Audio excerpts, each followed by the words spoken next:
Аида Медерова работает в детском саду 10 лет. Воспитатель близка к маленьким детям, чутко относится к каждому ребенку. В следующем году она вместе со своей группой собирается принять участие в ежегодном конкурсе «Лучший воспитатель года».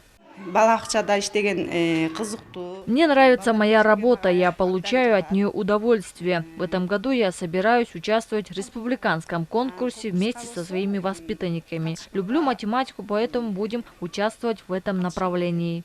Республиканские конкурсы «Лучший воспитатель года», а также «Лучший учитель года» будут проводиться ежегодно по указу главы государства. Сегодня Садыр Джапаров подписал соответствующий указ.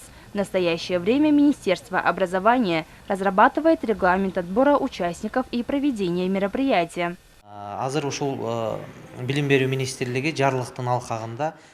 Еще неизвестно, по каким критериям будет проходить конкурс. Мы работаем над этим вопросом. После разработки соответствующих положений в каждом городе, районе и области будут проводиться отборочные этапы. Финальный тур пройдет в столице.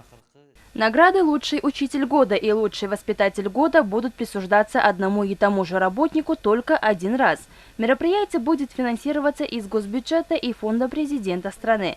Кроме того, если раньше в конкурсе участвовало всего лишь 7 учителей из 7 областей, то теперь на конкурс будет отправлено по одному преподавателю от каждого предмета.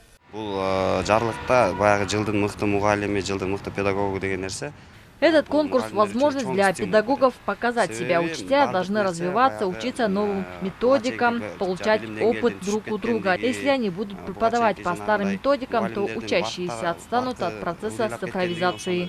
Конкурсы будут способствовать повышению качества образования и инновационных способностей учителей.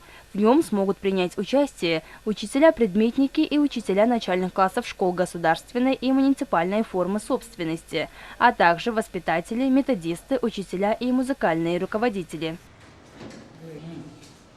Альбина Ибекова, Джахшылык Исаков, ЛТР, Бишкек.